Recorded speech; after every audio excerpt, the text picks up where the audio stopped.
took up with my former boss, Jesse Ventura, I'll be honest with you.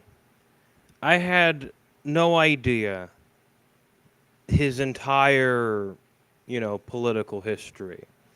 Now I knew that the libertarians had just rejected him over his progressive economics, but I didn't know that Jesse Ventura was actually that he was actually the prototype running mate for Trump.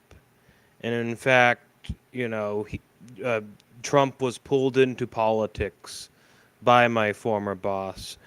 And, that is something that, I came to learn from Jesse that, anyway, in Jesse's words, anyway, that he didn't have the same impression of Trump as a racist, the one that he currently has of Trump now. And I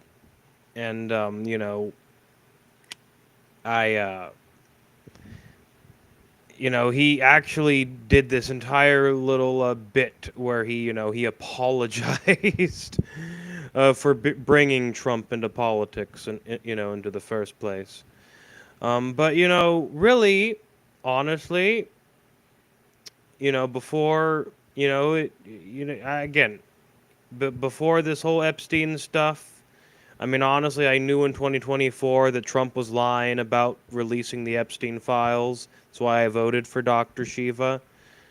But you know, what Jesse and Trump did was lay the foundations of the MAGA movement before it was MAGA, when they quasi ran together under the Reform Party in 2000.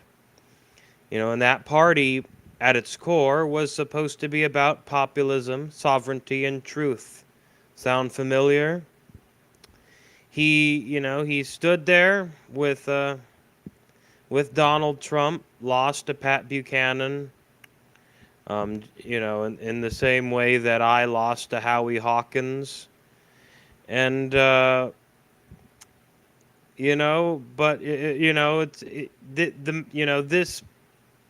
this pre-MAGA phase didn't start in the Republican Party.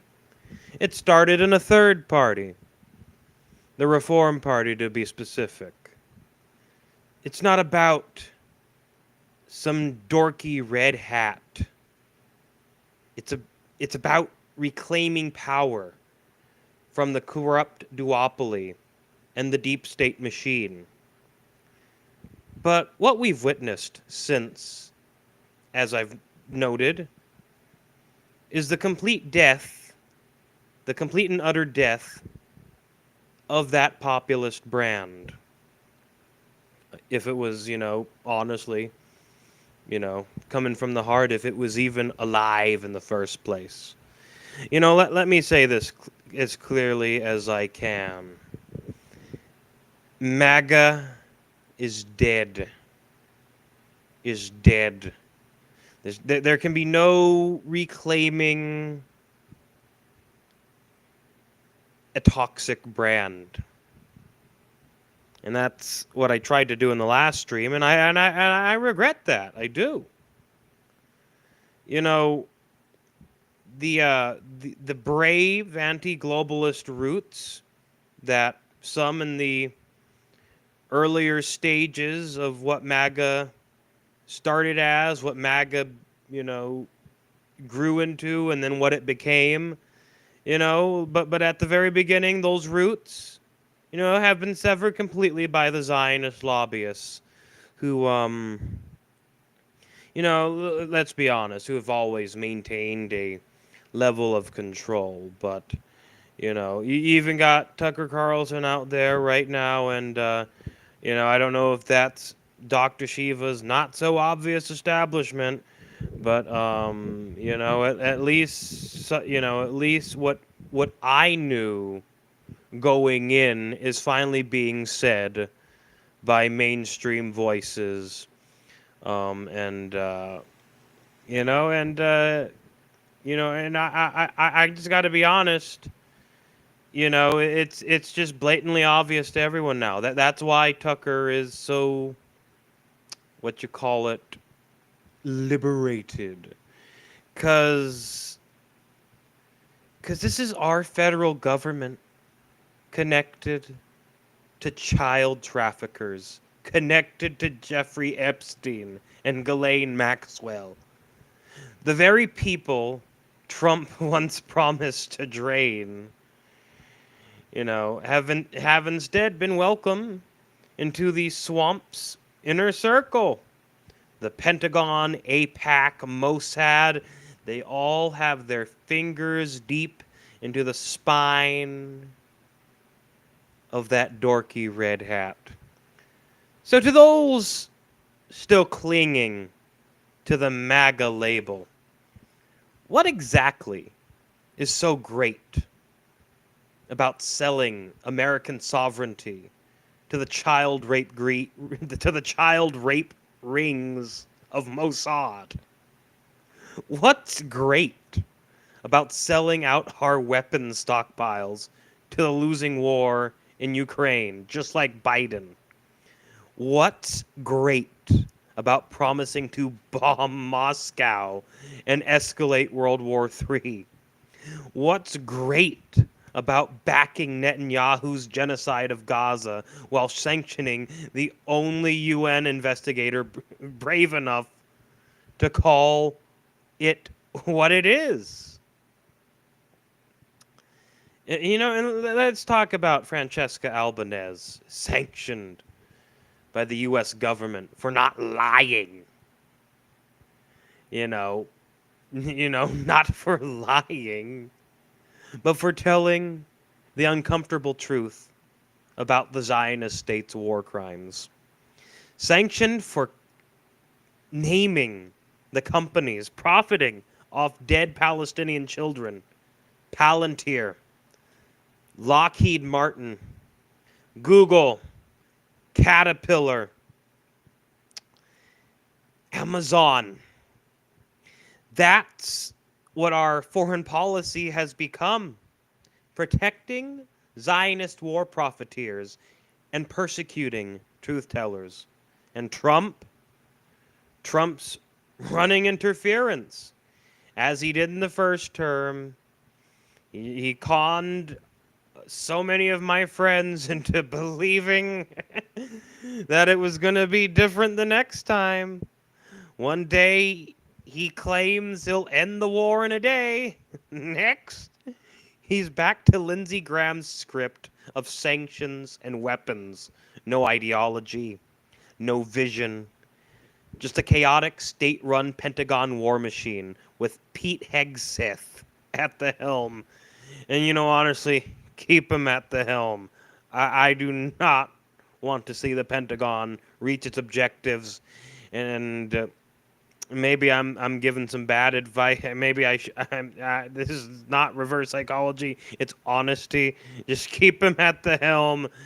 If only for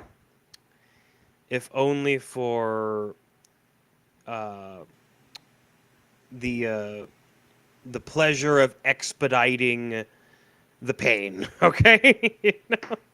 And the rest of the freelancers making foreign policy like it's a game of Risk. It's shameful. I gotta say, somewhat amusing. It's shameful. So yeah, no. A lot of my friends did, but I didn't vote for Trump in 2024.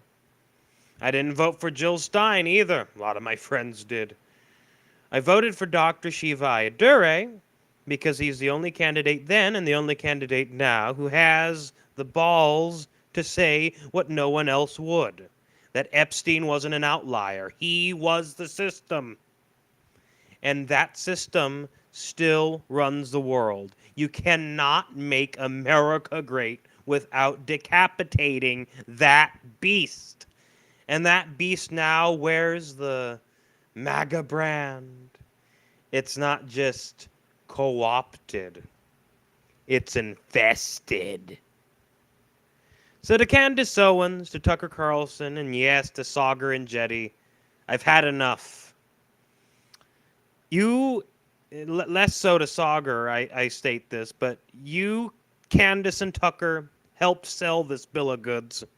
Candace, you cashed in on black populism, but failed to call out, you know,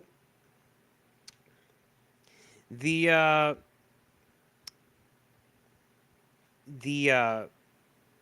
the intrinsic connection between Trump and Zionism.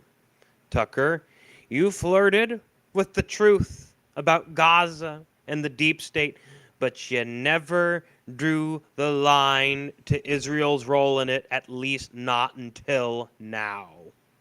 Sauger, you had the nerve to call Trump incoherent.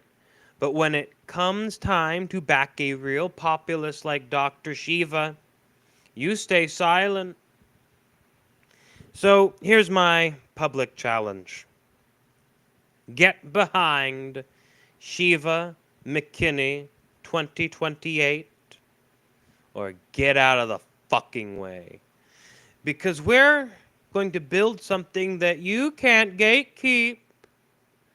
You had your chance in 2024. You missed it. This time, you don't get to steer the ship you can follow, but you don't get to lead. I'm proud to say that my beloved brothers and sisters in the Alaska Green Party, where the modern Green Party revival started, the modern Green populist revival started, the first state Green Party in the United States to ever gain ballot access, has now officially regained ballot access. And in a full committee vote, they have pledged their 2028 presidential nomination to Dr. Shiva Ayyadurai and Dr. Cynthia McKinney. A fusion ticket of scientific truth and uncompromising anti-hegemonist integrity. And this is the final evolution that, the final evolution of the movement that I, with Jesse Ventura, helped spark. Not Republican, not Democrat, and not the swamp-fueled mockery of MAGA that Trump now fronts. We're building a populism that can't be bought, that won't play lapdog to AIPAC, that doesn't take money from Big Pharma or Lockheed Martin, that speaks truth to power and backs it up with policy. That's why this movement, the real movement, is, I guess, being hosted inside of state Green parties, but not controlled by it. Because the same people who sabotaged my Ventura McKinney 2020 campaign, the same people who let Jill Stein recommended DNC saboteurs, they do not own us anymore. We're taking the house back from the inside. So this is my message to the American people. MAGA is dead. The truth movement lives on with Shiva, McKinney, me, and you. It's time to shatter the swarm and reclaim our country. And so if you're with us, I invite you, I encourage you, I beg you to join us.